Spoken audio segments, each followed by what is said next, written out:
Good morning Chandini. Morning Ram. Chandini, உனக்கு வந்து அடிக்கடி வர கனவு இல்லை ஏதாவது ஒரு மிஸ்டீரியஸ் கனவு அப்படின்னு எதாவது இருக்கா? மிஸ்டீரியஸ் கனவா? அடிக்கடி யாராவது துரத்துற மாதிரி ஒரு கனவு வரும். அது இல்லாமல் பார்த்தீங்கன்னா வந்துட்டு நான் ஏதோ ஒரு வீட்டில் ஒரு பெரிய வீட்டில் வந்து குடி போகிற மாதிரி எனக்கு ஒரு கனவு வரும். அடிக்கடி வரும் அது ஆக்சுவலாக. அடிக்கடி வருமா? ஓகே, நீ இப்போ பெரிய வீட்டில் தானமா இருக்கு, ஏன் அப்படிலாம் உனக்கு கனவு வருது? அதை விட பெரிய மாளிகையில் இருக்கிற மாதிரி ஒரு கனவு வரும். ஓகே, இந்த கனவு ஏன் வருது அப்படின்னு ஏதாவது ஐடியா இருக்கா? தெரியலையே. அது என்னன்னு பார்த்தீங்கன்னா உங்களோட ஆழ் மனசோட ஆசை தான் வந்து இப்படி கனவா வருது. அப்படியா? ஆக்சுவலாக கனவு என்னன்னு பார்த்தீங்கன்னா நம்ம எல்லாருக்குமே வந்து டீப் இன்சைடு ஒரு ஆசை இருக்கும் இல்லையா, அந்த ஆசையோட பிரதிபலிப்பு தான் வந்து கனவு அப்படின்னு வந்து சொல்றாங்க. ஃபார் எக்ஸாம்பிள் இப்போ நீங்க யாரையும் ரொம்ப மிஸ் பண்ணீங்க வச்சிங்களா, அன்னைக்கு வந்து கனவுல அவர் கண்டிப்பா வருவார். அன்னைக்கு இல்லைனாலும் அப்படி அந்த டைம்ல கண்டிப்பா வருவார். அப்போ உங்களுக்கு நிறைய பேர் வந்திருக்காங்க கனவுல. ஆமா, நிறைய பேர் வராங்க கனவுல. நிறைய பேர் மிஸ் பண்றீங்க போல இருக்கிறாங்க. ஆமா ஆமா. சரி சாந்தினி, நான் இந்த லீட் எடுத்து தப்பான விஷயம் தான். நம்ம வந்து இதை பத்தி பேசாம நம்ம நேர்களை வெல்கம் பண்ணிடலாமா? கண்டிப்பா. நேர்கள் அனைவருக்கும் புது காலை வணக்கம்.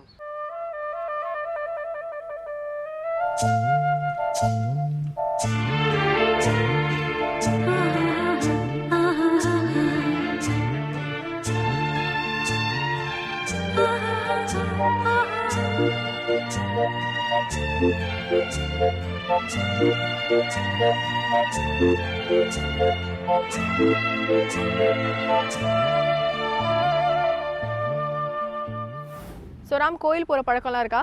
அப்பப்போ எங்க அம்மா ரொம்ப வற்புறுத்தி கூட்டு போவாங்களா? ஓகே, அதுல நவகிரகம் இருக்கும் இல்லையா, அதுல எது வந்து ரொம்ப முக்கியம் அப்படின்னு நீங்க சொல்லுவீங்க? முக்கியம்னு எனக்கு தெரியலங்க, நீங்களே சொல்லுங்க. ஆக்சுவலி சூரியன் அவங்க தான் வந்து நடுவுல இருப்பாங்க. சூரியன் கந்த கிரகம் நடுவுல இருப்பாங்க தெரியும், பட் முக்கியமானவர் அவர் தான். முக்கியமும் கூட, அதனால தான் வந்து அது நடுவுல இருக்காரு. அவரை சுத்தி மத்த எல்லா கிரகங்களும் இருக்காங்கன்னு சொல்லுவாங்க. சோ அவருக்கு பாத்தீங்கன்னா வந்து நம்ம தமிழ்நாட்டுல கும்பகோணம் பக்கத்துல வந்து நம்ம சூரியன் கோயில் அப்படினே இருக்கு. சூரியனார் கோயில்னே ஒன்னு இருக்கு. போய்க்கீங்களாங்க? நான் போனதே இல்ல. நம்ம ஒரு நாள் போய் சூரியனோட அருள் பெறலாம். பட் நீங்க சூரியனை பத்தி பேசனால அடுத்தது இன்னைக்கு வந்து சூரியோதயம் பார்க்கிறதுக்கு நேரம் வந்துச்சு, பாத்துடலாமா? கண்டிப்பா. இது சூரியோதயம்.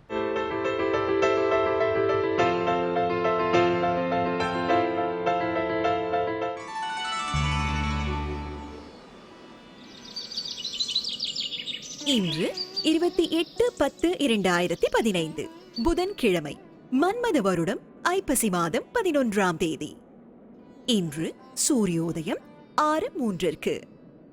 ராகு காலம் பகல் 12 மணி முதல் 1:30 மணி வரை. யமகண்டம் காலை 7:30 மணி முதல் 9 மணி வரை.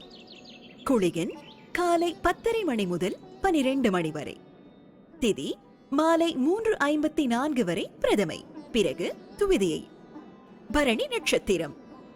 நல்ல நேரம் என்னும் சுபபோரைகள் காலை 6 மணி முதல் 8 மணி வரை, 9 மணி முதல் 10 மணி வரை, பகல் 12 மணி முதல் 3 மணி வரை, மாலை 4 மணி முதல் 5 மணி வரை. சித்த அமிர்த யோகங்கள் கூடிய சுபதினம். இன்று கன்னி ராசிக்கு சந்திராஷ்டமம்.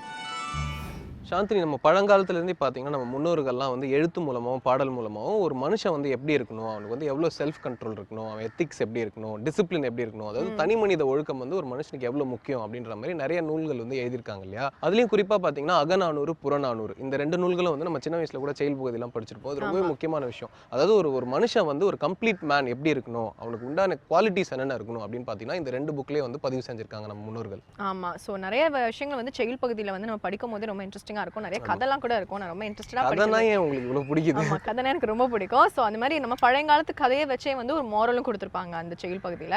சோ நல்ல விஷயங்கள் எல்லாமே நம்ம தமிழ் டெக்ஸ்ட் புக்ஸ்லயே இருக்குன்னு இதோட சொல்லிக்கிட்டு, சோ அதே மாதிரி ஒரு நூல் தான் வந்து நம்ம அபிராமி அந்தாதியும். சோ அந்த அபிராமி அந்தாதியில இருந்து இன்னைக்கு என்ன பாட்டு மற்றும் இதோட விளக்கத்தோட நம்ம இலக்கிய மிகம் ஸ்ரீனிவாசன் அவர்கள் காத்துட்டு இருக்காருன்னு பாத்துடலாமா? பாத்துடலாம். இது அபிராமி அந்தாதி.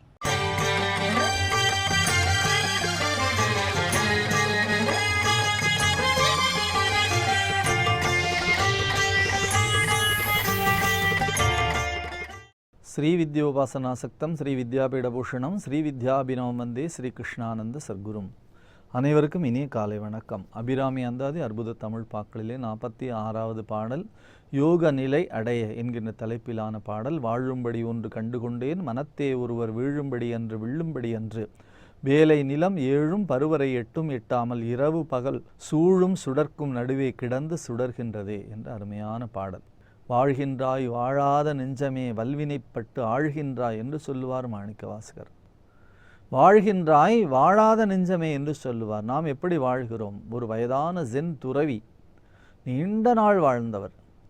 அவரிடத்திலே அவருடைய வாழ்க்கையினுடைய இறுதி மூச்சிலே மரண தருவாயிலே போய் அவருடைய சீடர்கள் கேட்கிறார்கள், உங்கள் ஆயுள் எவ்வளவு என்று கேட்டார்கள். அந்த செந்துறவி சொன்னார், ஒரே ஒரு மூச்சு தானே ஆயுள் என்று சொன்னார்.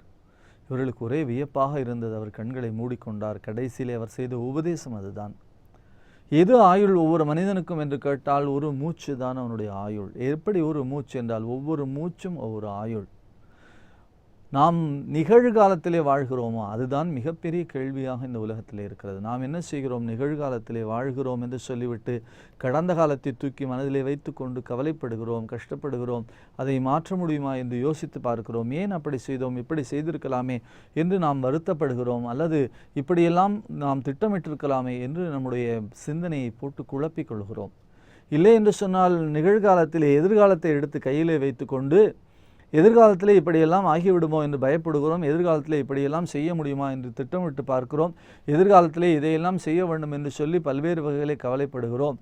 அப்பொழுது மொத்தமாக நமக்கு என்ன நடக்கிறது என்று கேட்டால் நிகழ்காலத்திலே இறந்த காலத்தை பற்றி சிந்தித்து நிகழ்காலத்தை தொலைத்து விடுகிறோம். அல்லது நிகழ்காலத்திலே எதிர்காலத்தை பற்றி சிந்தித்து நிகழ்காலத்தை தொலைத்து விடுகிறோம். எப்படி பார்த்தாலும் நிகழ்காலம் தொலைந்து கொண்டே இருக்கிறது. ஆங்கிலத்திலே சொல்லுவார்கள், ப்ரெசன்ட் இஸ் அ ப்ரெசன்ட் என்று சொல்லுவார்கள். நிகழ்காலம் ஒரு பரிசு. அந்த நிகழ்காலத்தில் யார் வாழ்கிறார்களோ அவர்கள் தான் இந்த உலகத்திலே உண்மையிலே வாழ்பவர்களாக இருக்கிறார்கள். அப்படி நிகழ்காலத்தில் வாழ்வது என்பது ஒரு மிகப்பெரிய கலை. அது எப்பொழுதும் விழிப்புணர்வோடு யார் இருக்கிறார்களோ அவர்களாலே தான் நிகழ்காலத்திலே வாழ முடியும். பெரும்பாலான மக்கள், பாரதி சொல்லுவான், தேடிச் சோறு நிதந்தென்று பல சின்னஞ்சிறு கதைகள் பேசி மனம் வாடி துன்பம் மிக உழன்று பிறர் வாடக் கொடுஞ்செயல்கள் செய்து நரைகூடி கிழப்பருவம் எய்தி கொடுங்கூற்றுக்கு இரையாகி பின் மாயும் பல வேடிக்கை மனிதர்கள் என்று சொல்லுவான். பல வேடிக்கை மனிதர்கள் இப்படித்தான் வாழ்ந்துவிட்டு போகிறார்கள். ஆனால் நிகழ்காலத்திலே யோகிகளும் ஞானிகளும் சித்தபுருஷர்களும் சன்னியாசிகளும் நிகழ்காலத்திலே வாழ்ந்து கொண்டிருக்கிறார்கள். அவர்கள் இறந்த காலத்தை பற்றி கவலைப்படுவதில்லை, எதிர்காலத்தை பற்றி கொஞ்சம் கூட வருத்தப்படுவதில்லை. நிகழ்காலம் இப்பொழுது என்ன இருக்கிறது, இப்பொழுது நாம் என்ன செய்து கொண்டிருக்கிறோம், அல்லது இப்பொழுது என்ன செய்ய முடியும், இந்த கணத்தை சந்தோஷமாக நம்மால் அனுபவிக்க முடியுமா, இந்த கணத்திலே நம்மால் மகிழ்ச்சியாக வாழ முடியுமா, இந்த கணத்திலே நமக்கு என்ன கிடைத்திருக்கிறது, இதை வைத்துக்கொண்டு நாம் எப்படி இருக்கலாம். கபோத விருத்தி என்று ஒரு வகையான பிச்சை உண்ணும் முறை இருக்கிறது. அது என்ன சொல்வார்கள்? இன்றைக்கு பொருளை இன்றைக்கு மட்டும் தேடுவது, நாளைக்கென்று சேர்த்து வைத்து கொள்ளாது. கபோதம் என்று சொன்னால் புறா என்று பொருள். புறா எங்கே இருக்கும்? நீங்கள் கோபுரங்களிலே பார்த்திருக்கலாம், மசூதிகளிலே பார்த்திருக்கலாம், மிகப்பெரிய தேவாலயங்களுடைய அந்த சிறிதாக இருக்கக்கூடிய துவாரங்களுக்குள்ளே பார்த்திருக்கலாம். அதற்கு எந்த மதமும் வித்தியாசம் இல்லை. எல்லா இடங்களிலும் அந்த புறா இருக்கும். அந்த புறா எப்படி உணவை தேடிக்கொள்ளுமாம்? அன்றைக்கு உணவை அன்றைக்கு மட்டும்தான். புறாவினுடைய கூட்டை நீங்கள் கலைத்து பார்த்தால் அதில் நிச்சயமாக தானியங்கள் இருக்கவே இருக்காதாம். ஏன், என்ன காரணம் என்று கேட்டால் ஞானிகள் சொல்கிறார்கள், புறாவிற்கு இறைவன் மீது மிகுந்த நம்பிக்கை உண்டாம். நிச்சயமாக நாளைக்கு இறைவன் நமக்கு உணவு தருவார் என்ற நம்பிக்கையினாலே எதிர்காலத்திற்கு அவை சேமித்து வைத்துக் கொள்வதில்லை என்று பட்டினத்தடிகள் சொல்லுகிறார். யோசித்து பார்க்கிறோம், அதற்கு இருக்கக்கூடிய ஒரு மிகப்பெரிய அறிவு கூட சராசரியாக நமக்கு இருக்கிறதா என்று. நாம் என்ன செய்ய வேண்டும்? நிகழ்காலத்திலே வாழ கற்றுக்கொள்ள வேண்டும். வாழும்படி ஒன்று கண்டு கொண்டேன். இப்பொழுது இந்த கணத்திலே நான் இறைவா பராசக்தி உன் பாதத்தை நான் பற்றி கொள்ள வேண்டும். உன்னை சரணடைய வேண்டும். பொன்னை பொருளை போகத்தை விரும்பி நான் நின்னை சரணடைந்தேன் என்று சொல்லுவான் மகாகவி பாரதி. என்னை கவலைகள் தின்னத்தகாதிருக்க நின்னை சரணடைந்தேன் என்று சொல்வான். கவலைகள் தின்னாமல் இருப்பதற்கு நான் உன்னை சரணடைந்திருக்கிறேன். கோயிலுக்கு போகிறோம். கோயிலுக்கு போனால் என்ன செய்கிறோம்? ஆலயத்தினுடைய முன்னாலே சன்னிதானத்திலே நின்று கொண்டு இறைவன் திருவுருவத்தை பார்த்து கொண்டே இருக்கிறோம். ஆனால் நம்முடைய மனம் மட்டும் அங்கே இல்லாமல் வேற எங்கோ போகிறது. இல்லை என்று சொன்னால் புதிதாக வாங்கி வாசலில் போட்டு விட்டு வந்தோமே அந்த செப்பல் இருக்கிறதே, அது இருக்கிறதா இல்லையா என்ற சிந்தனையிலே கடவுள் முன்னாலே நாம் நின்று கொண்டு இருக்கிறோம். அப்பொழுது நம்முடைய மனம் அங்கே ஒன்றவில்லை. மனம், வாக்கு, காயம் மூன்றும் ஒரே இடத்திலே நிற்குமானால் தான் அந்த இடத்திலே நாம் எதையும் ருசிக்க முடியும். பல்வேறு வீடுகளிலே பல நேரங்களிலே பல சூழ்நிலையில் இன்றைக்கு உணவு எப்படி ஆகி போய்விட்டது. நாம் தொலைக்காட்சிக்கு முன்னால் உட்கார்ந்து கொண்டு உணவை சாப்பிட்டு கொண்டிருக்கிறோம். அந்த உணவிலே என்ன சுவை இருக்கிறது என்பதை கூட நாம் சிந்திப்பதே இல்லை. ஏதோ வயிற்றை ரொப்பினால் போதும் என்று நாம் வாழ்கிறோம். உணவை உண்பதானாலும் கூட அதையும் சரியாக உண்ண வேண்டும், அதையும் சுவையோடு உண்ண வேண்டும், அதையும் சுவைத்து உண்ண வேண்டும். அப்படி உண்டால்தான் அது உடம்புக்குள்ளாக போகும் என்பதனாலே தான் பெரியவர்கள் என்ன சொன்னார்கள்? சாப்பிடும் பொழுது பேசக்கூடாது என்று வைத்திருந்தார்கள். ஆனால் நம்முடைய கவனம் அதிலே இல்லை என்று சொன்னால் அது நிச்சயமாக நமக்கு செரிமானம் ஆகாது என்று இன்றைக்கு உணவியல் வல்லுநர்கள் சொல்லுகிறார்கள். அப்படி எப்படி பார்த்தாலும், எதை பார்த்தாலும், எந்த சூழ்நிலையிலும் பார்த்தாலும், எதை நாம் செய்கிறோமோ அதுக்குள்ளாக வாழ்வது, அதிலேயே ஒன்றியிருப்பது என்பதுதான் வாழ்க்கையினுடைய முக்கியமான குறிக்கோள். அப்படி வாழக்கூடிய தன்மை இருக்கிறதே, அதைத்தான் அபிராமி பட்டர் சொல்கிறார், வாழும்படி ஒன்று கண்டு கொண்டேன். எதை நான் கண்டு கொண்டிருக்கிறேன்? மிக அழகாக சொல்லுவார் அருணகிரி பெம்மான், கந்தன் என்று உன்னை நாளும் கண்டுகொண்டு அன்புற்று இடுவேனோ என்று சொல்லுவார். உன்னை நான் கண்டுகொண்டு அந்த கண்டுகொண்ட தன்மையினாலே அன்புற்று எடுக்க வேண்டும் என்று சொல்லுவார். அப்படி அபிராமி பட்டர் சொல்லுகிறார், வாழும்படி ஒன்று கண்டு கொண்டேன். நான் வாழ்வதற்கான முறை எது என்று தெரிந்து கொண்டிருக்கிறேன். என்ன முறை வாழ்வதற்கான முறை? நான் ஒவ்வொரு கணமும் நிகழ்காலத்திலே இருக்கிற பொழுது உன் நாமத்தை சொல்ல வேண்டும். ஒவ்வொரு கணமும் நிகழ்காலத்திலே இருக்கிற பொழுது உன் பாதத்திலே பக்தி செய்ய வேண்டும். ஒவ்வொரு கணமும் நான் நிகழ்காலத்திலே இருக்கிற பொழுது உன்னை இடையராது தியானிக்க வேண்டும். அப்படி தியானிக்கிற பொழுது என்னுடைய மனம் உன் திருப்பாதத்திலேயே இருக்க வேண்டுமே தவிர அது ஒரு இடத்திலே, என் உடல் ஒரு இடத்திலே இருக்குமானால் நிச்சயமாக நான் வாழ்வதிலே எந்த பலனுமே இல்லை. அப்படித்தான் யோகிகள் வாழ்ந்திருக்கிறார்கள். நான் எப்படி வாழ்கிறேன்? ஆடை அணிகலன் ஆடம்பரங்கள் ஆண்டவன் விரும்புவதில்லை, அங்கொரு கண்ணும் இங்கொரு கண்ணும் ஆலய வழிபாடில்லை என்று சொல்லுவாரே கவியரசர். அந்த வகையிலே நான் வந்தால் யார் வந்திருக்கிறார்கள் என்று பல பேரை சுற்றி சுற்றி பார்க்கிறேன். நான் அணிந்திருக்கிற நகையை, நான் அணிந்திருக்கக்கூடிய உடையை யாரும் பார்க்கிறார்களா என்று பார்க்கிறேன். நான் புதிதாக மாற்றியிருக்கிறேன் கண்ணாடி ஃப்ரேம், யாரும் கண்டுபிடித்திருக்கிறார்களா என்று பார்க்கிறேன். இவற்றையெல்லாம் கோயிலுக்கு வந்துதான் பறைசாற்ற வேண்டும் என்று நான் நினைக்கிறேன். இதற்கு பேர் வழிபாடு இல்லையே.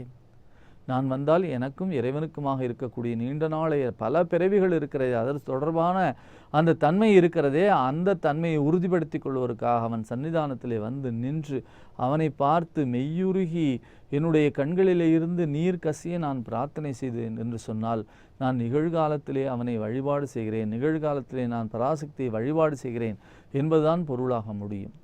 அப்படி நிகழ்காலத்திலே நான் வாழ்கிறேன் என்பதற்கான அடையாளம், நிகழ்காலத்திலே வாழ்வதற்கான அடிப்படையான தன்மை இறைவனை சிந்தித்தல், இறைவனை அடைதல், யோகநிலை அடைதல் என்பதுதான் அதனுடைய நோக்கம் என்பதை நான் தெரிந்து கொண்டு விட்டேன் என்று சொன்னால் வாழும்படி ஒன்று கண்டுகொண்டேன் என்பது அதுதான். வாழும்படி ஒன்று கண்டுகொண்டேன் என்று சொன்னால் எதை நான் கண்டுகொண்டு இருக்கிறேன் என்று சொன்னால் இதை நான் கண்டிருக்கிறேன். எது? இதுதான் வாழ்க்கை, இந்த நேரம்தான் வாழ்க்கை, இந்த கணம்தான் வாழ்க்கை என்பதை நான் கெட்டியாக பிடித்து கொண்டிருக்கிறேன். அப்படி பிடித்து கொண்டிருந்தால் என் மனம் கடந்த காலத்தையோ அல்லது எதிர்காலத்தையோ கட்டாயமாக சிந்திக்காது. நான் நேற்று வழிபாடு பண்ணவில்லை என்று சொல்லி கோயிலிலே வந்து நின்று புலம்பி ஒரு பயனும் இல்லை. நான் எதிர்காலத்திலே உன்னை எப்படி வழிபாடு செய்ய போகிறேன் என்று சொல்லி அந்த சன்னிதானத்திலே வந்து நின்று புலம்பி எந்த பலனும் இல்லை. எந்த பலன் என்று கேட்டால், இப்பொழுது நான் உன்னை வழிபாடு செய்கிறேனா, இப்பொழுது நான் உன்னை வணங்குகிறேனா, இப்பொழுது உன்னை தோத்திரம் செய்கிறேனா, என் மனம் உன்னுடைய சன்னிதானத்திலே இப்பொழுது லயித்திருக்கிறதா என்பதுதான் நிச்சயமான கேள்வி. அப்படி லயித்திருந்தால் மட்டுமே நான் வாழ்வதற்கான முறையான தன்மையிலே வாழ்கிறேன் என்பது பொருள். ஆகையினாலே தான் மிக தெளிவாக சொன்னார் அபிராமி பட்டர், வாழும்படி ஒன்று கண்டுகொண்டேன், மனத்தே ஒருவர் வீழும்படி என்று விழும்படி என்று, வேலை நிலம் ஏழும் பருவரை எட்டும் எட்டாமல், இரவு பகல் சூழும் சுடர்க்கும் நடுவே கிடந்து சுடர்கின்றதே என்ற அருமையான பாடலை தொடர்ந்து சிந்திப்போம். நாளை சந்திப்போம். நன்றி, வணக்கம். ராம், ஆல் ஓவர் இந்தியா உங்களுக்கு யார் ரொம்ப பிடிச்ச பெண்மணி?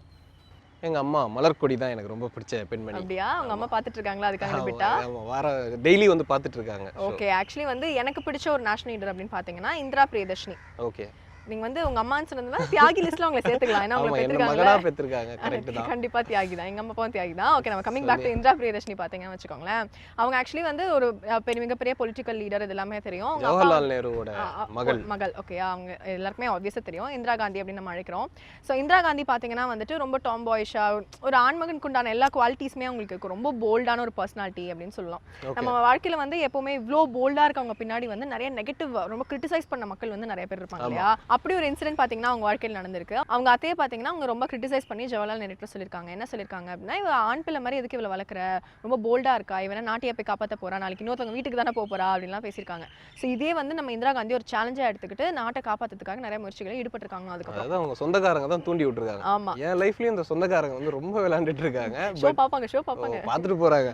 பட் வந்து அவங்க அதை மீறி அந்த வைராக்கியத்தோட வந்து ஜெயிச்சு காமிச்சிட்டாங்கல்ல, அதே மாதிரி நானும் ஜெயிப்பேன். பட் நீங்க சொன்ன மாதிரி பாத்தீங்கன்னா அவங்களுக்கு வந்து செல்ஃப் மோட்டிவேட் பண்ணிக்கிட்டாங்க இந்திரா காந்தி அப்படின்னு சொல்லலாம். ஸோ மோட்டிவேஷன் ரொம்ப முக்கியமான விஷயம். அதே மாதிரி ஒரு மோட்டிவேஷனல் ஸ்பீச் கொடுக்கறதுக்காக மிஸ்ஸஸ் நளினி சம்பத்குமார் வந்திருக்காங்க. பார்த்துடலாமா? இது கனவு மெய்ப்பட.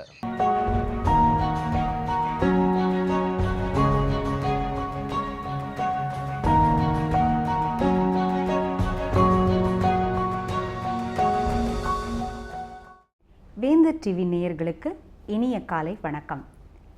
நம்ம எல்லாருக்குள்ளுமே கனவு என்பது நிச்சயம் இருக்கும். கனவோ லட்சியமோ இல்லாதவங்க நிச்சயமாக இருக்கவே முடியாது. நாம் மற்றவர்களுக்காக காண்பது எல்லாமே ஆசைதானே தவிர கனவோ லட்சியமோ கிடையாது. என் பையன் 90% மார்க் வாங்கணும், பொண்ணு டாக்டர் ஆகணும் அப்படின்னு நினைப்பது எல்லாம் ஒரு தாயோட கனவாக இருக்க முடியாது. அது எல்லாமே அந்த தாயின் ஆசை அப்படின்னு தான் சொல்லணும். அந்த பையனுக்கோ பொண்ணுக்கோ இண்டிவிஜுவலாக நான் 90% மார்க் வாங்கணும், நான் டாக்டர் ஆகணும் அப்படின்ற அந்த எண்ணம் வரும்பொழுது மட்டுமே தான் அந்த பையனுக்கும் சரி அந்த பொண்ணுக்கும் சரி அது அவங்களோட தனிப்பட்ட கனவாகவும் தனிப்பட்ட லட்சியமாகவும் இருக்கும். ஸோ நமக்கான லட்சியம், நமக்கான கனவை நாம் காண முற்பட வேண்டும்.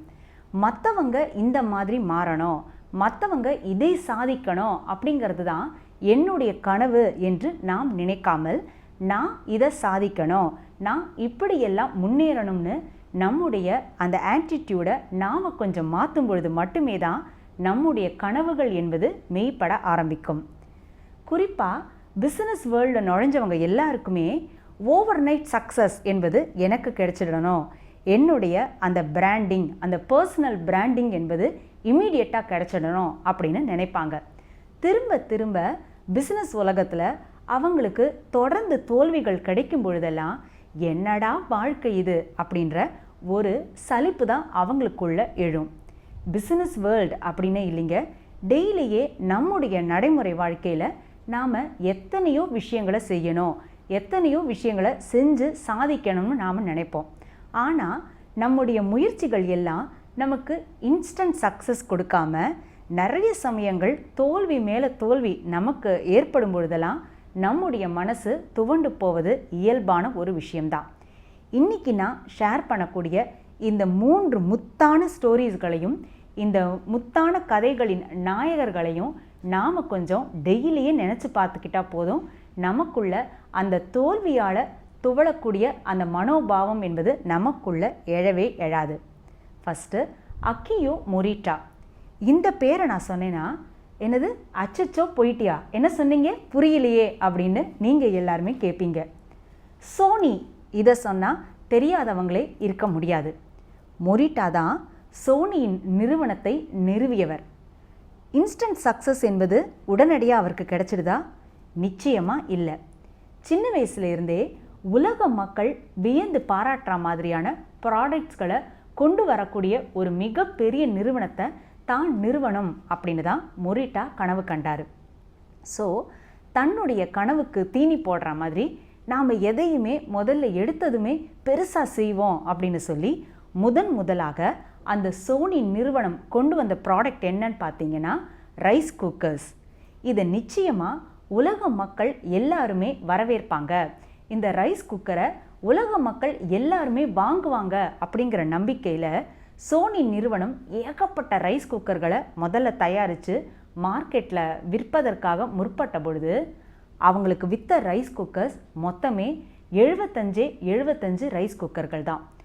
100 யூனிட் குக்கர்கள் கூட அவங்களால விற்க முடியல.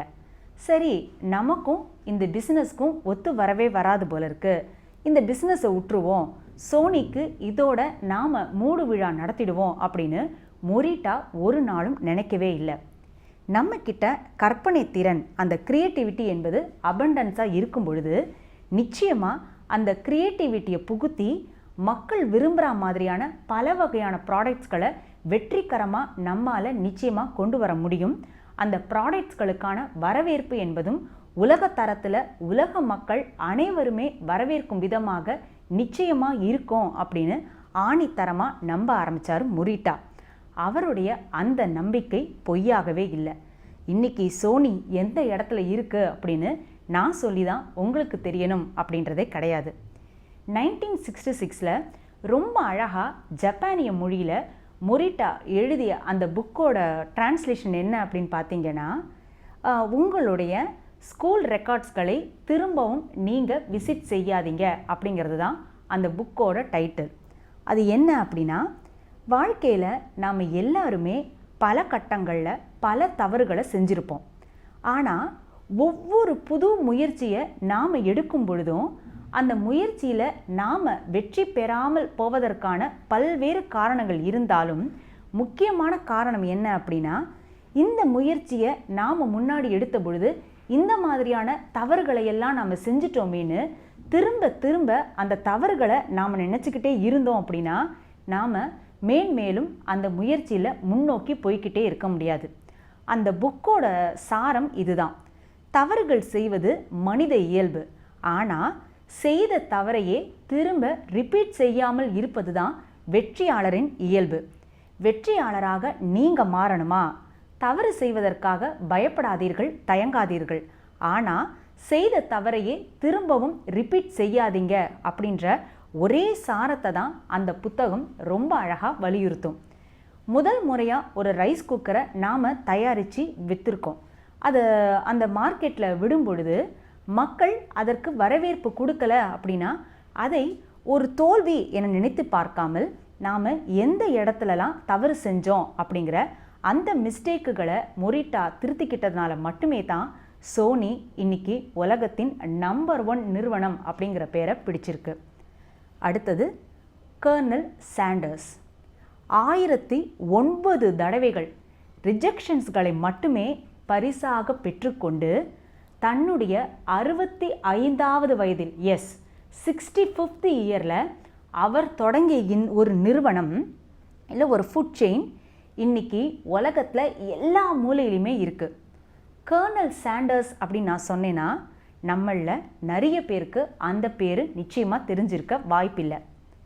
KFC இந்த பேரை சொன்னேன்னா தெரியாதவங்களே இருக்க முடியாது. கர்னல் சாண்டர்ஸ் ஆரம்பித்த அந்த ஃபுட் செயின் தான் KFC, கென்டக்கி ஃப்ரைட் சிக்கன். சின்ன வயசுலேருந்தே வித்தியாசமான உணவு வகைகளை சமைச்சு பார்க்கணும், நான் சமைக்கிற அந்த உணவு வகைகளை எல்லாருமே பாராட்டணும் அப்படிங்கிற ஒரு கனவு சாண்டர்ஸ்குள்ளே இருந்தது. ஸோ சொந்தமாக பல வருஷங்கள் தன்னுடைய ஊரான கென்டக்கியில் அவர் ரெஸ்டாரண்ட்களை நடத்தி எல்லா மக்களும் அவர் சமைச்ச குறிப்பாக அந்த சிக்கனை பாராட்டி பேசிய பொழுது சாண்டர்ஸ் ரொம்பவே மகிழ்ந்து போனார். 65வது வயதில் அவர் அந்த ரெஸ்டாரண்ட் தொழிலை விட்டு ரிட்டையர் ஆகும் பொழுது அந்த ஊர் சோஷியல் செக்யூரிட்டி செக்காக அவருக்கு கிடைச்ச ரூபாய் எவ்வளோ, டாலர்ஸ் எவ்வளோன்னு பார்த்தீங்கன்னா ஜஸ்ட் $105 தான். சரி, 65 வயசு ஆயாச்சு, ரிட்டையரும் ஆயிட்டோம். நம்முடைய சின்ன வயசு கனவான நம்முடைய ரெசிபியை எல்லாரும் சுவைச்சு பாராட்டணும், அதனால் மக்கள் சந்தோஷப்படணும் அப்படிங்கிற அந்த கனவை நாம் நனவாக்கிக்கலாம் அப்படின்னு சொல்லி சாண்டர்ஸ் அந்த ஊரில் இருக்கிற ஒவ்வொரு ஹோட்டலுக்கும் ஒவ்வொரு வீடுகளுக்கும் சென்று என்னுடைய சிக்கன் ரெசிபியை நான் உங்களுக்கு சொல்லித்தரேன், அந்த சீக்ரெட் இன்க்ரீடியன்ஸை பேக்கெட் மூலமாக நான் உங்களுக்கு அனுப்பி வைக்கிறேன், எனக்கு அதற்கான ஒரு சிறு தொகையை நீங்கள் கொடுத்தா போதும்னு கிட்டத்தட்ட 1 இல்லை 2 இல்லை 1009 வீடுகள், ஹோட்டல்கள், ரெஸ்டாரண்ட்ஸ்கள் இது எல்லாமே இந்த 1009ல் அடங்கும். இத்தனை கதவுகளை தட்டிய பிறகும் யாருமே அவருடைய அந்த சிக்கன் ரெசிபியை அக்செப்ட் பண்ணிக்க வரல. 1010 அவர் ஒரு ரெஸ்டாரண்ட் முதலாளி அணுகிய பொழுது சரி ஓகே ட்ரை பண்ணி தான் பார்ப்போமே, கர்னல் சாண்டர்ஸ் சொல்லித்தர அந்த ரெசிப்பியில் அப்படி என்ன மேஜிக் இருக்குன்னு பார்ப்போம்னு அந்த ஒரு ரெஸ்டாரண்ட் ஓனர் அவருடைய ரெசிப்பியை என்னைக்கு அக்செப்ட் பண்ண ஆரம்பித்தாரோ அன்னிலிருந்து உருவானது தான் KFC என்னும் மிக பிரம்மாண்டமான ஃபுட் செயின். யாருமே என்ன அக்செப்ட் செஞ்சுக்கல, 65 வயசு ஆயாச்சு, இனிமே எதுக்காக நான் கஷ்டப்படணும், எனக்கு தெரிஞ்ச ரெசிப்பியை வச்சு நான் சமைச்சு நான் சந்தோஷமாக இருக்கேன், இல்லை ஃப்ரெண்ட்ஸோ அல்லது ரிலேட்டிவ்ஸோ வந்தாக்க அவங்களுக்கு நான் அந்த சிக்கனை சமைச்சு கொடுக்குறேன் அப்படின்னு சாண்டர்ஸ் ஓயவே இல்லை. 65வது வயதில் தான் அந்த பயணத்தை அவர் தொடங்கினார். அப்படின்னாலும் ரிஜெக்ஷன்ஸ்களாக பார்க்காமல் நிச்சயமாக என்னுடைய ரெசிப்பியை மக்கள் டெஃபினட்டாக ஒத்துப்பாங்க, அவங்க எல்லாருமே அந்த ரெசிப்பியை சாப்பிட்டு பார்த்து சந்தோஷப்படுவாங்க அப்படின்னு ஆழமாக சாண்டர்ஸ் நம்பியது தான் அந்த நம்பிக்கைக்கு கிடைத்த அந்த மிகப்பெரிய வெற்றி தான் இன்னைக்கு நாம் திரும்பின இடத்துல எல்லாம் அந்த KFCயை பார்த்துக்கிட்டு இருக்கோம். அடுத்த நபர் 3 வயது வரை சரியாகவே பேசாத ஒரு சிறுவன். 7 வயது வரை சரியாகவே அவனுக்கு படிப்பும் வராது. உனக்கு பேசவும் வரலை, படிப்பும் ஏறலை, நீ எதுக்குமே லாயக்கில்லை, உன்னால் எந்த துறையிலையுமே ஜெயிக்க முடியாது, ஐயோ பாவம் நீ அப்படின்னு அந்த சிறுவன் படித்த பள்ளியை சேர்ந்த டீச்சர்ஸும் சரி, அவனுடைய கூட படித்த கிளாஸ்மேட்ஸும் சரி அவனுக்கு ஒரு என்ன சொல்கிறது, ஒரு அவமான பட்டத்தை தீட்டினார்கள். நீ அவ்வளோதான், வாழ்க்கையில் நீ டூம்டு, உன்னால் முன்னுக்கு வரவே முடியாதுன்னு அத்தனை பேர் சொன்ன சொற்களை நம்பாமல் நான் நிச்சயம் முன்னேறப் போவது உறுதி அப்படிங்கிற ஒரே ஒரு சிந்தனையை மட்டுமே மனசில் தேக்கி வச்சுக்கிட்டு அறிவியல் மீது தன்னுடைய ஆழ்ந்த சிந்தனையையும் தன்னுடைய அத்தனை கான்சன்ட்ரேஷன், அந்த எனர்ஜி, அந்த ஹார்ட் ஒர்க் எல்லாத்தையும் திசை திருப்பினதால் மட்டுமே தான் அந்த சிறுவன் தன்னுடைய 21வது வயதை தொடும் பொழுது ஃபிசிக்ஸில் நோபல் பிரைஸை வென்றான். அந்த சிறுவன் யார்? Albert Einstein. எல்லாரும் என்னை பார்த்து இப்படி முத்திர குத்துறாங்களே, இவங்க சொன்னபடி எனக்கு படிப்பே வராதா, என்னால் பிரில்லியன்ட் பாயாக இருக்க முடியாதா அப்படின்னு ஐன்ஸ்டீன் நினச்சிக்கவே இல்லை. என்னுடைய கவனம் என்பது, என்னுடைய பேஷன் என்பது ஃபிசிக்ஸில் இருக்கும் பொழுது இந்த ஃபிசிக்ஸ் என்னும் சப்ஜெக்டில் நிச்சயமாக நான் சாதிக்கப் போவது உறுதி அப்படின்னு தான் அந்த அறிவியல் மேதை நினைச்சாரு. சோனி நிறுவனத்தை நிறுவியவராக இருந்தாலும் சரி, KFCயை 65 வயதில் தொடங்கியவராக இருந்தாலும் சரி, 21 வயதில் நோபல் பரிசை வென்ற அறிவியல் மேதையாக இருந்தாலும் சரி, இந்த 3 பேரும் நமக்கு சொல்லித்தரக்கூடிய முக்கியமான பாடம் என்ன? உங்களது கனவை, உங்களது லட்சியத்தை நம்புங்கள். முதலில் உங்களுக்கான லட்சியத்தை நீங்களே உங்களுக்குள் விதைத்து கொள்ளுங்கள். நிச்சயம் அந்த லட்சியத்தை, அந்த கனவை நீங்கள் தினமும் புதுப்பித்து கொண்டே இருக்கும் பொழுது அந்த கனவு என்பது நிச்சயம் மெய்யாகும் என்பதில் சந்தேகமே இல்லை அப்படிங்கிறது தான். ஸோ இன்னிலிருந்து நாமும் நமக்கான கனவை, நமக்கான லட்சியத்தை நம் மனதிற்குள் விதைத்து கொள்வோம். அந்த லட்சியத்தையும் கனவையும் நாம் ஆழமாக நம்புவோம். அந்த கனவும் லட்சியமும் நிச்சயம் நிறைவேறும் என்ற நம்பிக்கையோடு ஒவ்வொரு நாளையும் நாம் துவக்குவோம்.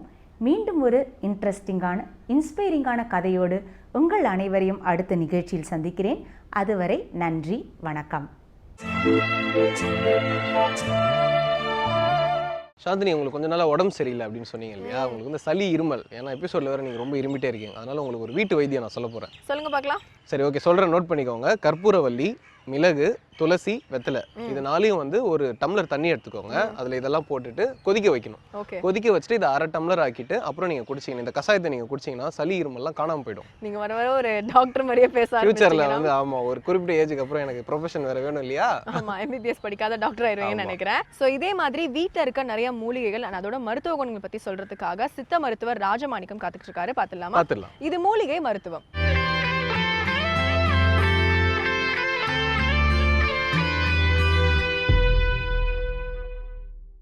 வேந்தர் டிவி நேயர்களுக்கு காலை வணக்கம். நம்ம இப்போ பார்க்க போகிற மூலிகை மருத்துவம் வந்து பெண்களுக்கான வெள்ளைப்பாடுன்னு சொல்லுவோம். இந்த வெட்டை நோய்னா அதிக அளவு சூடு இருந்தால் அவங்களுக்கு வந்து வெள்ளையாக வந்து வெள்ளைப்பாடு ஏற்படும். வெள்ளைப்பாடு அதிகமாக ஏற்பட அவங்களுக்கு வந்து உடம்பு எல்லாம் உருகி மெலிஞ்சிக்கிட்டே போவாங்க. முகம் வந்து ஒட்டி போயிடும். முகத்தில் இருக்கிற அந்த கரிகள் வந்து இல்லாமல் வந்து உள்ளே போயிடும். கன்னங்கள் வந்து உள்ளே போயிடும்.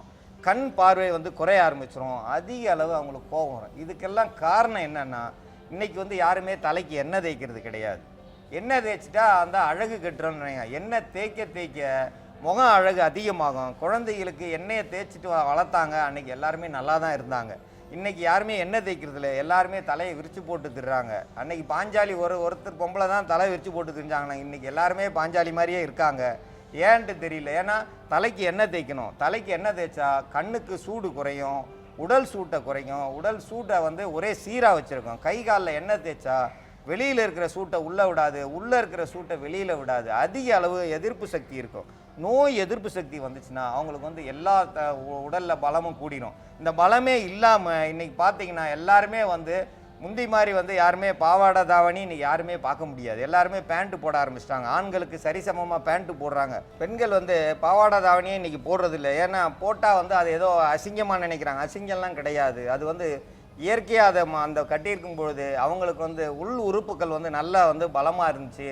அந்த சீரான அந்த வெயிலினுடைய தாக்கம் வந்து படுறதால அவங்களுக்கு நீர்க்கட்டியே இல்லாமல் இருந்துச்சு. இன்னைக்கு அந்த நீர்க்கட்டி வந்து அதிகமாக இருக்குது. நீர்க்கட்டி இல்லாத பெண்களே இல்லை. அந்த நீர்க்கட்டி இருந்துச்சுன்னா அவங்களுக்கு அதிக அளவு கோபம் வருது, அதிக அளவு சூடு வருது. இன்னைக்கு அதிக அளவு உடலில் சூடு ஏறி அவங்களுக்கு வெட்டை நோய் போய் உடலில் உள்ள சத்துக்கள், வெள்ளை அணுக்கள் பூரா சத்துக்கள் எல்லாம் வெளியாகிட்டே இருக்குது. தினந்தோறும் வெளியாக அவங்க நிற்க முடியாது, எழுத முடியாது, இடுப்பு வலி தாங்க முடியாது, வெளியில் சொல்ல முடியாமல் இருக்கிறாங்க. வெளியில் சொல்ல முடியல அந்த வலியானா அதுக்கு போய் வலி ஊசியை போடுறாங்க. இன்னைக்கு போய் பாருங்கள், எல்லாருக்குமே பின்னாடி இடுப்பு எலும்பு வந்து 5-6 எலும்பில் வந்து உங்களுக்கு வந்து கெட்டு போச்சு. அந்த எலும்பு வந்து தாங்கலை, இடுப்பு எலும்பு தாங்கலை. அந்த காலத்தில் பார்த்தீங்கன்னா 16 புள்ள பெற்றாங்க, அவங்களுக்கு அந்த இடுப்பு எலும்பு தான் இருந்துச்சு. அவங்களுக்கு அந்த இடுப்பு எலும்பு கிடைலையே, நல்ல ஆரோக்கியமாக இருந்தாங்க. ஏன் இருந்தாங்க? நல்லா சாப்பிட்டாங்க, நல்லா கை காலில் எண்ணெய் தேய்ச்சாங்க. இன்றைக்கி யாருமே எண்ணெய் தேய்க்கிறதே கிடையாது. அதிக அளவு அவங்க வேலை செஞ்சாங்க, அம்மி அரைச்சாங்க. அம்மி இழுத்து அரைக்கும்போது இடுப்பு எல்லாம் சேர்த்து வேலை செய்யும். தண்ணி இறைக்கும்போது இடுப்பெலும்பு வேலை செய்யும். இன்றைக்கி தண்ணி இறைக்கல, தண்ணி மோந்து கொடுக்கறது கிடையாது. நீ போய் நீயா பிடிச்சி அதில் கை நீட்டினா தண்ணி வராது, குழாயை கூட திறக்க தேவையில்ல, கை நீட்டினா தண்ணி வர அளவுக்கு வந்துருச்சு இன்றைக்கி. அதெல்லாம் வந்து நம்ம உடலை கெடுக்கக்கூடியது தான். கண்டிப்பாக நம்ம தினந்தோறும் கொஞ்சம் வேலையை செய்யணும். அதிக அளவு செய்யலைனாலும் குறைவாக வேலை செய்யணும். கை காலில் எண்ணெய் தேய்க்கணும். எண்ணெய் தேய்க்காமல் இருந்தாலும் இந்த பிரச்சனையெல்லாம் வரும். இந்த கர்ப்பப்பையில் எல்லாமே வந்து கர்ப்பப்பை வந்து கொஞ்சம் வீக்கமாக இருக்கும். அதை என்ன சொல்லுவாங்க, பல்கி யூட்ரஸ்ன்னு சொல்லுவாங்க. அந்த வந்து அந்த கர்ப்பப்பை வாய் வந்து கொஞ்சம் கனமாக இருக்கும், வாய் திறந்தே இருக்கும். இப்படி இருக்கிற வாய் வந்து இப்படி திறந்துருந்தா அங்கே உள்ளே இருக்கிற அந்த ரத்தமோ அந்த வெள்ளை அணுக்கள் எல்லாம் வெளியே வந்துகிட்டே இருக்கும். அப்போ வந்து அவங்க உடல் கெட்டு போயிட்டே இருக்கும். தினந்தோறும் வெளியே போகும்போது அவங்க உடலில் எந்த சத்துக்களும் இருக்காது. அந்த கர்ப்பப்பையை வந்து காப்பாற்றுறதுக்கு தான் கருவேப்பிலை, இந்த கருவை உண்டாக்கக்கூடிய இடத்தை வந்து காப்பாற்றுறதுக்காக வேண்டி தான் கருவேப்பிலையை நம்ம பயன்படுத்துகிறோம். இந்த கருவேப்பிலை எதுக்கு பயன்படுத்துகிறோன்னு நிறைய பேர் தாளிக்கிறதுக்கு பயன்படுத்துகிறோம், தூக்கி அப்படியே வெளியில் போட்டுறாங்க. இந்த கருவேப்பிலை சட்னியை அடிக்கடி சாப்பிட்டு வந்தாங்கன்னா அந்த கர்ப்பப்பை பிரச்சனை எல்லாருக்குமே சரியாகும். கருவேப்பிலையை வந்து சட்னி அரைச்சி அது இட்லிக்கோ தோசைக்கோ எதுக்கோ சோத்தில் பிணைஞ்சி சாப்பிட்டு வந்தாங்கன்னா கர்ப்பப்பை வந்து நல்லா வந்து பலமாக இருக்கும். கர்ப்பப்பையினுடைய வீக்கம் வந்து குறைய ஆரம்பிச்சிடும். அந்த கருவை தாங்கக்கூடிய சக்தி வந்துடும். இன்றைக்கி யாருக்குமே கரு தங்கலை. யாரை கேட்டு பாருங்கள், அந்த கருப்பையில் தங்கலை. இந்த வெள்ளைப்பாடு நோய் இருக்கிறவங்களுக்கு கரு தங்குச்சுன்னா, கண்டிப்பாக கரு தங்குச்சுன்னா அந்த குழந்தை பிறக்கும் பொழுது பார்த்தீங்கன்னா வெண்குஷ்டத்தில் இருக்கும். வெண்குஷ்டம் எப்போ வரும்? பிறந்ததும் வராது, ஒரு 12 வயசுக்கு அப்புறம் தான் அந்த வெண்குஷ்டம் வரும். அப்போ வந்து ஏன் வந்துச்சு? அவங்க அந்த தாய் வந்து வெட்டை நோயோடு கருவிட்டு இருந்தாங்கன்னா அந்த குழந்தைக்கு வந்து இந்த சேதாரம் வரும். அப்போ அந்த வெட்டை நோயோட கண்டிப்பாக வந்து கருவுறக்கூடாது. அந்த வெட்டை நோயை சரி செஞ்சாகணும். அந்த சரி செய்கிறதுக்கு இந்த கருவேப்பிலை ஒரு முக்கியமான மருந்து. இதை சேர்த்து நம்ம சாப்பிடுவது இல்லாமல் இதோடு சேர்ந்து ஏலக்காயை பயன்படுத்தணும். ஏலக்காய் வந்து கர்ப்பப்பையில் வேலை செய்யும். பெண்களுக்கு நிறைய நன்மைகளை செய்யக்கூடியது. ஏலக்காய் சாப்பிட பெண்களுக்கு வந்து கர்ப்பப்பை பலமாகும், கர்ப்பப்பை தாங்கக்கூடிய சக்தியை கொடுக்கும். அந்த கர்ப்பப்பையில் உள்ள அழுக்குகள் வெளியாகி அந்த வீக்கங்கள் குறைஞ்சி அது நல்ல நிலை கொண்டு வர்றதுக்கு இந்த ஏலக்காய் ஒரு முக்கியமான ஒரு மருந்து.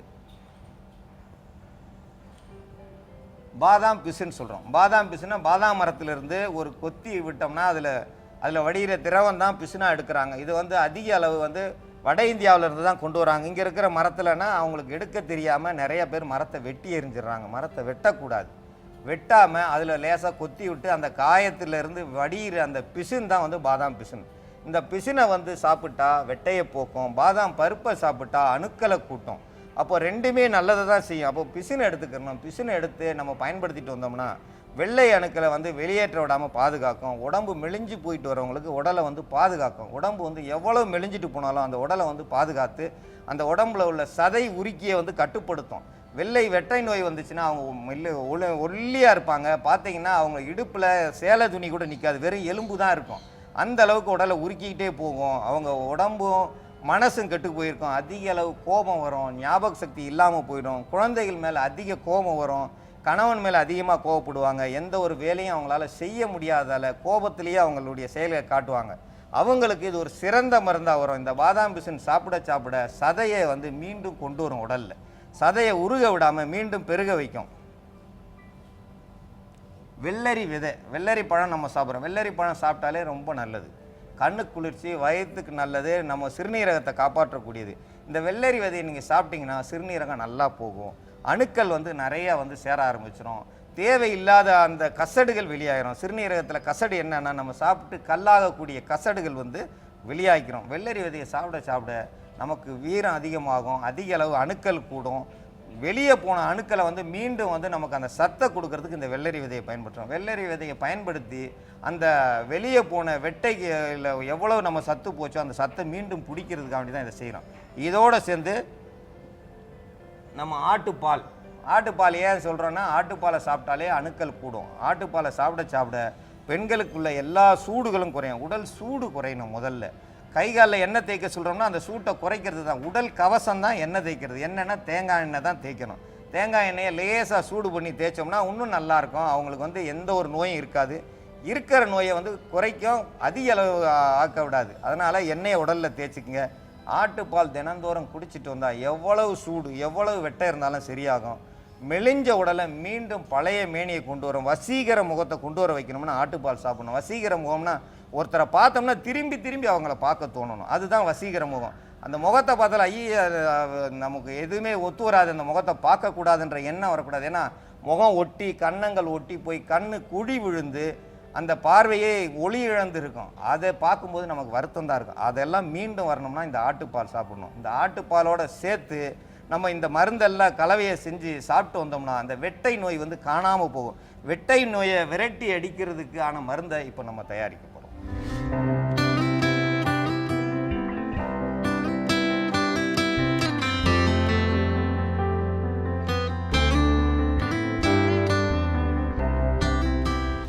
பெண்கள் வெள்ளைப்பாடுக்கான மருத்துவத்தை இப்போ பார்ப்போம். ஒரு கைப்பிடி கருவேப்பிலை பச்சையாக கொழுந்தா இருக்கிறத எடுத்து அரைச்சிக்கிறணும்.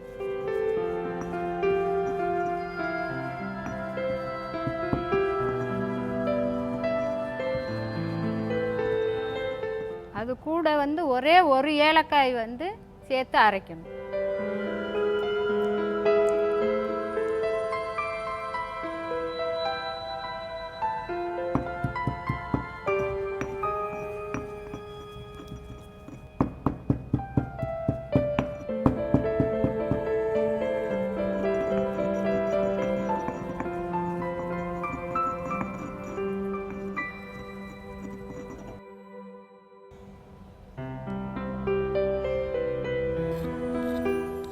ஏலக்காயும் கருவேப்பிலையும் சேர்த்து அரைச்சி எடுத்து இந்த மாதிரி சேர்த்து அரைச்சி எடுத்து ஒரு 100 மில்லி அளவு பாலில் இதை கலக்கணும்.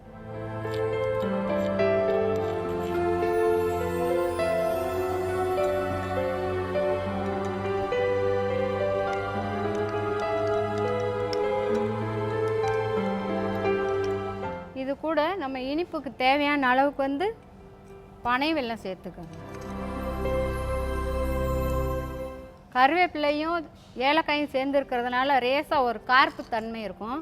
அதுக்காக நம்ம பனை வெல்லம் சேர்க்குறோம்.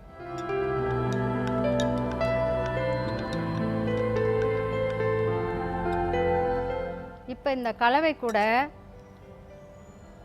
இரவு நேரத்துலேயே இந்த பாதாம் பிசினை ஒரு ஸ்பூன் எடுத்து அதை நல்லா பொடி செஞ்சு அதை ஒரு 100 மில்லி தண்ணியில் 1 ஸ்பூன் போட்டு ஊற வச்சிட்டோம்னா இந்த மாதிரி ஜெல்லு மாதிரி வந்துடும்.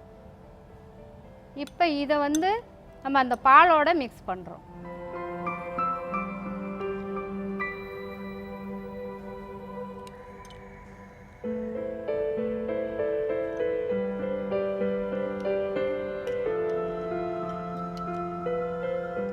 இது கூட இந்த வெட்டை நோயை தணிக்கிறதுக்கு 1 ஸ்பூனு வெள்ளரி விதை, தோல் நீக்கிய வெள்ளரி விதை கடையிலே கிடைக்கும். அதை வாங்கி சேர்த்துக்கலாம். நம்ம இப்படியே அவங்களுக்கு வெள்ளைப்பாடு நிற்க வரைக்கும் 15 நாள் 20 நாள் ஒவ்வொரு சிலரோட உடம்புக்கு ஏற்ற மாதிரி அந்த வெள்ளைப்பாடு நிற்கும். எந்த அளவுக்கு அவங்க உணவுகள் சிறுதானிய உணவுகள் எடுத்துக்கிறணும். பெரும்பாலும் நம்ம இந்த மூலிகை மருந்து சாப்பிட்றப்போ மாமிச உணவுகள் எடுத்துக்கிறக்கூடாது. கறி, மீன், முட்டை இதெல்லாம் எடுத்துக்கிட்டாங்கனாக்கா இந்த மருந்து வேலை செய்யாது. வெள்ளைப்பாடு அப்படின்ற வெட்டையை அந்த நோய் குறையாது. இதை இந்த மாதிரி ஒரு 200 மில்லி அளவுக்கு காலையில் வெறும் வயிற்றில் சாப்பிட்டுட்டு வரணும். எப்போவுமே மருந்து சாப்பிடும் பொழுது காலையில் வெறும் வயிற்றில் சாப்பிட்டுட்டு ஒரு 1 மணி நேரம் கழித்து உணவு சாப்பிடணும். அவங்க இப்படி சாப்பிட்டுட்டு வந்தாங்கன்னா அந்த வெள்ளைப்பாடு குறைஞ்சு நல்ல உடம்பு தேறிடுவாங்க. உடம்பு அழகாகவும் இருக்கும். அவங்களுக்கு வெள்ளைப்பாடு நின்றுட்ட உடனேயும் கருத்தரித்து அழகாக குழந்தைய உருவாகிறதுக்கான வாய்ப்புகளும் வந்துடும். அதனால் வெள்ளைப்பாடு இருக்கிற பெண்கள் எல்லாரும் இதை சாப்பிட்டு பயன்பெற வேண்டும் என்று கேட்டுக்கொள்கின்றேன். இது வெள்ளைப்பாடுக்கு சிறந்த மருந்து. இதை வந்து சாப்பிட சாப்பிட அவங்களுக்கு வெள்ளைப்பாடு குறைஞ்சிரும். இதை சாப்பிட்டாங்கனாலே அவங்களுக்கு வந்து இது குடிக்கும் பொழுதே உள்ளே வந்து அவ்வளோ சுகமாக இருக்கும். இதை சாப்பிட்டு பார்த்தவங்களுக்கு தான் தெரியும் இதனுடைய அருமை. இதை சாப்பிடும்போது அடிவயிறு குளிர்ச்சியாக இருக்கும். அடிவயிறு குளிர்ச்சி ஆகும்போது கர்ப்பப்பை சுருங்க ஆரம்பிச்சிடும். கர்ப்பப்பை சுருங்கும் போது அந்த வெள்ளைப்பாடு ஆனது வெளியாகிறது கட்டுப்படும். இதை சாப்பிட சாப்பிட ஒட்டி உள்ள கன்னங்களில் மீண்டும் அந்த சதை பிடிக்க ஆரம்பிச்சிடும். கன்னம் மீண்டும் பழைய நிலைக்கு வரும். நல்ல அழகாக இருக்க ஆரம்பிச்சிருவாங்க. அவங்க வந்து ஒரு தன்னம்பிக்கை கூடிரும். அவங்கள அடி வயிற்றில் உள்ள வலி இருக்காது, இடுப்பொலி போயிடும். அவங்களுக்கு பார்த்தீங்கன்னா அதுக்கு அடுத்து கருத்தரிச்சா இந்த வெண்குஷ்ட நோய் பிறக்கக்கூடிய குழந்தைகள் பிறக்காது. ஏன்னா வெட்டையை கட்டுப்படுத்தியாச்சுன்னா எல்லாமே சரியாயிடும். வெட்டையை கட்டுப்படுத்தலைன்னா அவங்க உடம்பு கெட்டு போயிடும், கண் பார்வை போயிடும். கண் பார்வை வந்து சரியில்லாமல் போயிடும். அவங்க கண் வந்து சரி பார்வை இல்லைனாலே அவங்களுக்கு அதிக அளவு கஷ்டத்தை கொடுக்கும். வெட்டை நோயை விரட்டி அடிக்கணும்னா இது ஒரு சிறந்த மருந்து. இது வந்து எல்லாரும் சாப்பிடலாம், ஆண்களும் சாப்பிடலாம். இன்றைக்கி ஆண்களுக்கும் வெட்டை நோய் இருக்குது. இது ஆண்கள் சாப்பிட்டா ஆண்களுக்கு இருக்கிற வெட்டை சூடு இருக்குது. ஆண்களுக்கு மட்டும் இல்லை, பெண்களுக்கு இருக்கிற அதிக வெட்டை சூடை வந்து சரி செய்யும். எல்லாருக்கும் வந்து ரொம்ப நல்லதை செய்யும். அடி வயிற்றில் வந்து வலி இல்லாமல் ஆக்கும், இடுப்போலியை போக்கக்கூடியது. அவங்களுக்கு வந்து உடலில் வந்து நல்ல பலத்தை கொடுக்கும், மன நம்பிக்கையை கொடுக்கும், நல்ல ஒரு புத்துணர்ச்சியை உண்டாக்கும். இந்த வெட்டை நோயை விரட்டுறதுக்கு இது ஒரு சிறந்த மருந்து. ராம், இந்த கலர் ஃபார்முலா அப்புறம் கலர் ஃபார்முலேஷன் இந்த மாதிரி சில விஷயங்கள்லாம் தெரியுமா உங்களுக்கு? என்னங்க என்னென்னமோ பேசுறீங்க, ஒண்ணுமே புரியல. புரியுற மாதிரி கேளுங்க. இப்போ வந்து நல்லது கெட்டதுக்கு ட்ரெஸ் பண்ணுவாங்கன்னு சொல்லுவாங்க இல்லையா? இப்போ நல்ல காரியத்துக்கு போறோம் அப்படின்னா ஒரு மாதிரி ட்ரெஸ் பண்ணுவோம், ட்ரெஸ் கோட் அண்ட் கலர்ஸ்லாம் வேர் பண்ணுவோம். அண்ட் கெட்டதுக்கு போனாங்கன்னா சில மாதிரி ட்ரெஸ் கோட்ஸ்லாம் வேர் பண்ணுவோம். எங்க அம்மா என்கிட்ட என்ன சொல்லுவாங்கன்னா, நான் ஏதாவது நல்ல நாள் தீபாவளி இல்லை எங்கேயாவது ஒரு நல்ல விஷயத்துக்கு போறப்போ கருப்பு போட்டேன்னா எங்க அம்மா பயங்கரமா திட்டுவாங்க. கார் கூட நான் கருப்பு வாங்குறேன் அப்படின்னு சொன்னப்போ பயங்கரமா கோச்சிட்டாங்க, பயங்கரமா திட்டினாங்க. ஏன்னா கருப்பு அவங்களுக்கு வந்து ஏதோ கெட்டதை இண்டிகேட் பண்ணுது அப்படின்ற மாதிரி உங்களுக்கு பிலீஃப் இருக்கு. எனக்கு அதுல நம்பிக்கை இல்லை. ஸோ அதனால பிளாக் மட்டும் போடாது அப்படின்னு எங்க அம்மா சொல்லுவாங்க. ஏன்னா அது வந்து ஏதோ கெட்டது அறிகுறிக்குது அப்படின்ற மாதிரி சொல்லுவாங்க. ஆமா, யூசுவலா வந்து ஏதாவது இறப்புக்கு போகும்போது தான் பிளாக் கலர் போடணும் அப்படின்ற மாதிரி ஒரு துக்கத்துக்கு தான் வந்து துக்கத்துக்கு போடணும்னு சொல்லுவாங்க. மற்றபடி பாத்தீங்கன்னா இப்போ நீங்க இன்டர்வியூ போறீங்க அப்படின்னா வந்துட்டு ப்ளூ கலர் போட்டா வந்து ரொம்ப பிளசண்டா இருக்கும். ஏற்கனவே வந்து நம்ம ஒரு எபிசோட்ல பேசியிருக்கோம், ப்ளூ கலர் வந்து ரொம்ப கூல் கலர். ஸோ உங்களை பார்த்தோன்னே ரொம்ப அட்ராக்ட் ஆயிருமா உங்களுக்கு? ஸோ நான் ஒரு விஷயம் சொல்லட்டுமா, நான் வந்து ஆடிஷன் அட்டன் பண்றப்ப வந்து ப்ளூ கலர் தான் போட்டு அட்டன் பண்ணேன். பாத்தீங்களா? அதனால தான் வந்து நீங்க பிபிகே பண்ற மாதிரி உங்களுக்கு ஒரு ஆப்பர்ச்சுனிட்டி கிடைச்சிருக்கு. God is great and blue is great. Blue is great இல்லையா? ஸோ அதே மாதிரி கிரீன் அண்ட் ரெட் போட்டுட்டு வந்தீங்க அப்படின்னா வந்துட்டு நம்ம ஏதாவது கோயில் போறோம், ஏதாவது ஒரு மங்களகரமான அக்கேஷன் போறோம் அப்படின்னா கிரீன் கலர் ரெட் கலர் ரெண்டுமே போட்டுக்கலாம் அப்படின்னு சொல்லுவாங்க. ஓகே, கலர்ஸ் பத்தி நிறைய விஷயம் சொல்லியிருக்கீங்க. இனிமேல் எங்க போனாலும் நான் ப்ளூவா தான் போக போறேன். இதே சட்டை போட்டு போயிடாதீங்க. இதே இந்த சட்டைக்கு எனக்கு நல்லா தான் இருக்கு. எனிவே நீங்க வந்து கலர்ஸ்க்கு இவ்வளோ வேல்யூ இருக்கு அப்படின்னு சொல்லியிருக்கீங்க இல்லையா? ரொம்பவே இன்ட்ரெஸ்டிங்கான ஃபேக்ட்ஸ் தான். இதை தொடர்ந்து பார்த்தீங்கன்னா 12 ராசிகளுக்கான பலன்களை சொல்ல வந்திருக்காரு யதார்த்த ஜோதிடர் செல்வி. பார்த்துடலாமா? கண்டிப்பா. இது யோகம் நல்ல யோகம்.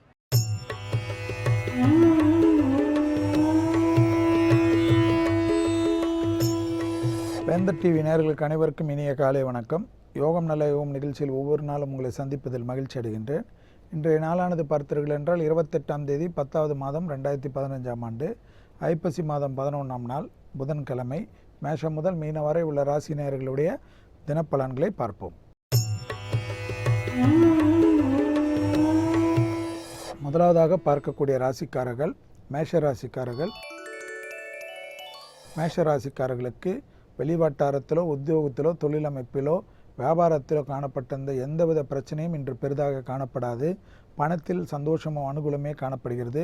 எடுத்த காரியத்தில் ஜெயமும் அனுகூலங்கள் காணப்பட்டாலும் 7ஆம் இடத்தில் உள்ள சூரியனால் குடும்ப விஷயத்தில் மட்டும் கோபதாபங்கள் சிறிதாக காணப்பட்டாலும் பெரும் சிக்கல்களையும் பிரச்சனைகளையும் ஏற்படுத்திவிடும்.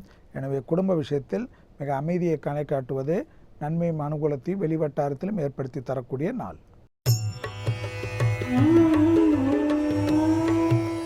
அடுத்ததாக பார்க்கக்கூடிய ராசிக்காரர்கள் ரிஷபராசிக்காரர்கள். ரிஷபராசிக்காரர்களுக்கு அசட்டு தைரியத்தால் பெரும் பாதிப்புகள் காணப்படக்கூடிய நாள். எனவே யாரையும் பகைத்து கொள்வதோ, யாரை பற்றி மற்றமாக கூறுவதோ, ஆவேசப்படுவதோ, உங்களிடம் வேலை செய்பவர்களிடத்தில் மட்டும் கடுமையாக நடந்து கொள்வதோ பெரும் சிக்கல்களை வரவழைத்து விடலாம். அந்த விஷயத்தில் நிதானத்துடன் இருப்பது நன்மை தரும். தேவையில்லாத செலவுகள் காணப்படக்கூடிய நாள் என்பதனால் குடும்பத்தாருடன் பெரும் செலவுகளை யோசித்து செய்வதே நன்மை தரும்.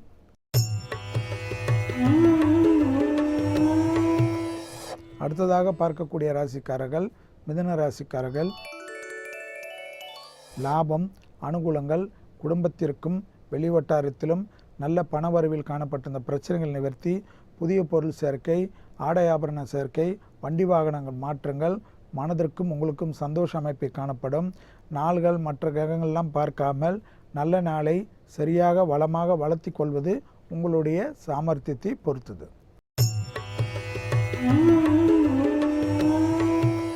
அடுத்ததாக பார்க்கக்கூடிய ராசிக்காரர்கள் கடகராசிக்காரர்கள்.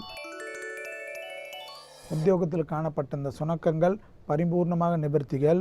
உத்தியோகத்தில் தடைகள் தவிடுபடி ஆக்குவதுடன் மேலதிகாரிகளுக்கு உங்களுக்கு இருந்த இடைவெளிகள் குறைந்து அந்யோன்யம் அதிகரிப்பது, உங்களுடைய உழைப்புக்கேற்ற மரியாதை கிடைப்பது, உங்களுக்கு உழைப்புக்கேற்ற கௌரவம் கிடைப்பது, அரசமைப்பில் காணப்பட்ட இந்த சிக்கல்கள் நிவர்த்தி ஏற்படுவது, அரசாங்க உத்தியோகத்தில் பேரும் புகழும் கிடைக்கக்கூடிய நல்ல நாள்.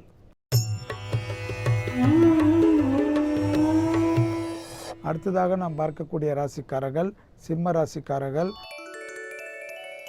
சிம்ம ராசிக்காரர்களுக்கு உத்தியோகத்தில் காணப்பட்ட இந்த சங்கடங்கள் நிவர்த்தி, எடுத்த காரியத்தில் ஜெயம், அனுகூல பிராப்தம், நல்ல முன்னேற்றம், தொலைதூர செய்திகள், நன்மைகள், அனுகூலங்கள், படிப்படியாக சீரும் சிறப்பும் காணப்படுவதற்குண்டான யோகமான அமைப்பு. அதே சமயம் தந்தையாருடைய தேகாரோக்கியத்திற்கு அதிக முக்கியம். ஜவாப் ஜாமீனை மட்டும் கொடுக்காமல் இருப்பது நன்மை தரும். அடுத்ததாக பார்க்கக்கூடிய ராசிக்காரர்கள் கன்னியா ராசிக்காரர்கள். சந்திராஷ்டிரமம் நாள் முழுவதும் உள்ளதை நினைவில் வைத்துக் கொள்வது நன்மை தரும். சந்திராஷ்டிரமம் என்பதுடன் ஜீரண சக்தியில் காணப்படுகின்ற பாதிப்புகள் சிலருக்கு பெரிதாகலாம். உணவு விஷயத்தில் மிக மிக கவனம். அதே சமயம் வாய்க்கட்டுப்பாடும் மிக முக்கியம். 2ஆம் இடத்தில் உள்ள சூரியனால் கொடூரமான வார்த்தைகள் பெரும் சிக்கல்களையும் அவமானத்தையும் ஏற்பட்டுவிடும். சாதாரணமாக பேசக்கூடிய இனிமையான வார்த்தைகள் கூட யோசித்து பேசுவதே நன்மை தரும் என்பதை கன்னியா ராசிக்காரர்கள் உணர்ந்து கொள்ள வேண்டும்.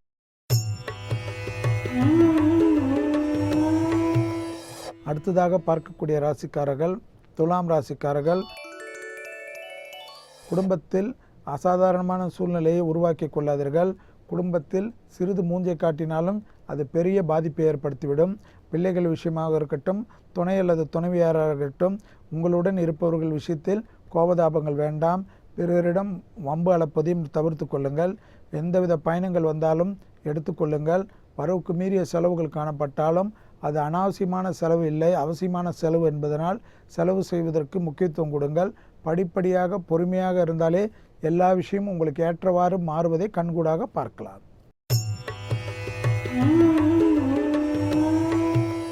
அடுத்ததாக பார்க்கக்கூடிய ராசிக்காரர்கள் விருச்சிக ராசிக்காரர்கள்.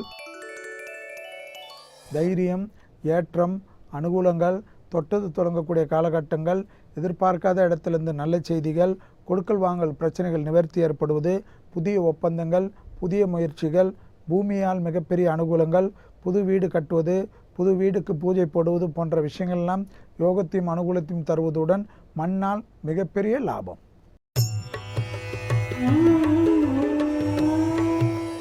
அடுத்ததாக பார்க்கக்கூடிய ராசிக்காரர்கள் தனுசு ராசிக்காரர்கள். யோகமான அமைப்பு, சுபகாரியத்திற்குண்டான யோகங்கள், எடுத்த காரியத்தில் ஜெயம், பிள்ளைகளுடைய தேகாரோக்கியம் மட்டும் சிறிது கவனம். மற்றபடி வெளிவட்டாரம், உத்தியோகம், தொழில் அமைப்பு, லாபங்கள், அரசமைப்பு, பயணங்கள் எல்லாம் மிகப்பெரிய சந்தோஷத்தையும் லாபத்தையுமே பெற்றுத்தரக்கூடிய அமைப்பாக காணப்படுகிறது. குடும்பத்தாருடன் பயணங்கள் மிகப்பெரிய சந்தோஷத்தையும் ஆனந்தத்தையும் பெற்றுத்தரும். அடுத்ததாக பார்க்கக்கூடிய ராசிக்காரர்கள் மகர ராசிக்காரர்கள். யோகம், அனுகூலங்கள், படிப்படியாக நல்ல முன்னேற்றங்கள். அதே சமயம் இரத்த கொதிப்பு, சர்க்கரை நோயாளிகள் சிறிது கவனமாக இருப்பதும், தேகாரோக்கியத்தில் உடற்பயிற்சிக்கு அதிக முக்கியத்துவம் கொடுப்பதும், உடற்பயிற்சி வேர்க்க வேர்க்க செய்வதன் மூலமாக தான் உங்களுடைய மனத்திற்கு நிம்மதியும் அனுகூலம் பெறும் என்பதை நினைவில் வைத்துக் கொள்ளுங்கள். அடிக்கடிக்கு செய்வது பிறகு விட்டுவிடுவது பெரும் சிக்கல்களையும் பிரச்சனையும் ஏற்பட்டுவிடும் என்பதையும் நினைவில் வைத்துக் கொள்வதே மகர ராசிக்காரர்களுக்கு நன்மை தரும். அடுத்ததாக பார்க்கக்கூடிய ராசிக்காரர்கள் கும்பராசிக்காரர்கள். யோகமான அமைப்பு, தைரியமாக செய்யக்கூடிய பலவித விஷயங்கள் யோகத்தையும் அனுகூலத்தை பெற்றுத்தரும்.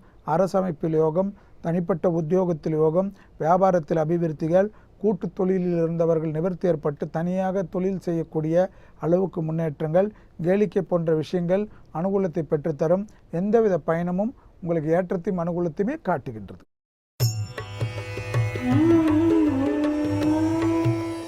அடுத்ததாக பார்க்கக்கூடிய ராசிக்காரர்கள் மீன ராசிக்காரர்கள்.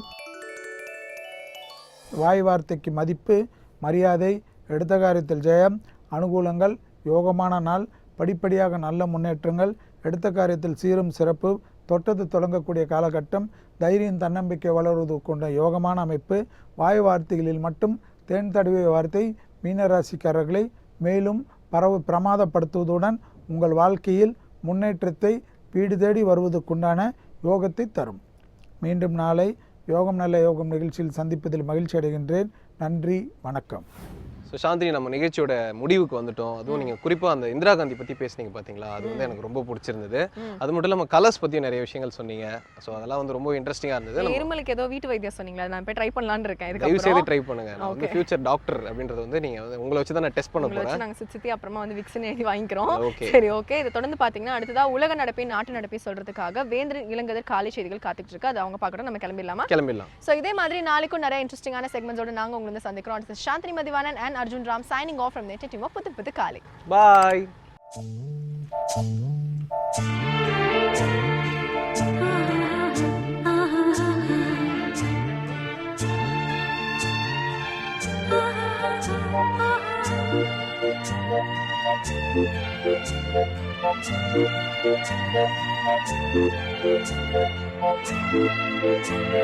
Thank you.